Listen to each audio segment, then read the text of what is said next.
The next place that you want to get found are blog posts. And again, they may not be quite as popular as news search results, and they may not appear as high up in a Google universal search result as news search results, but blog posts can pop up on the page, and that means you want to understand what you have to do to pop up in them. One of the things that you need to understand is that the growth of the blogosphere has been phenomenal. Over the last 4.5 years, blogs have gone from about 100,000 in March of 2003 to over 100 million blogs worldwide as of September 2007.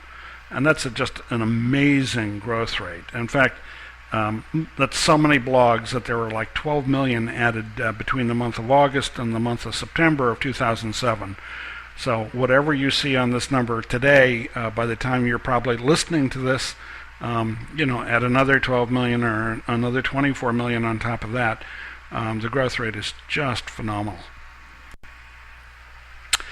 Now, what do you do with all these blogs? Well, one of the things that you need to do is convince your client or your boss that ignoring blogs is no longer an option. And by the way, you need to start understanding yourself that having your own blog is no longer sufficient. Let me just give you a couple anecdotes.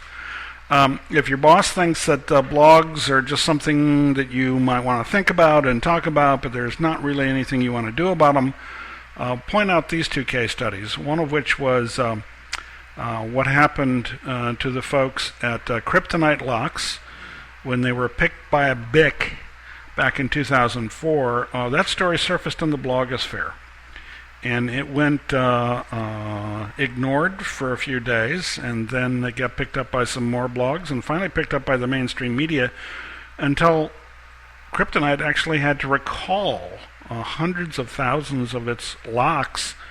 This was not something that they could stick their head in the sand and hope would go away. Blogs are big. Blogs can make the news.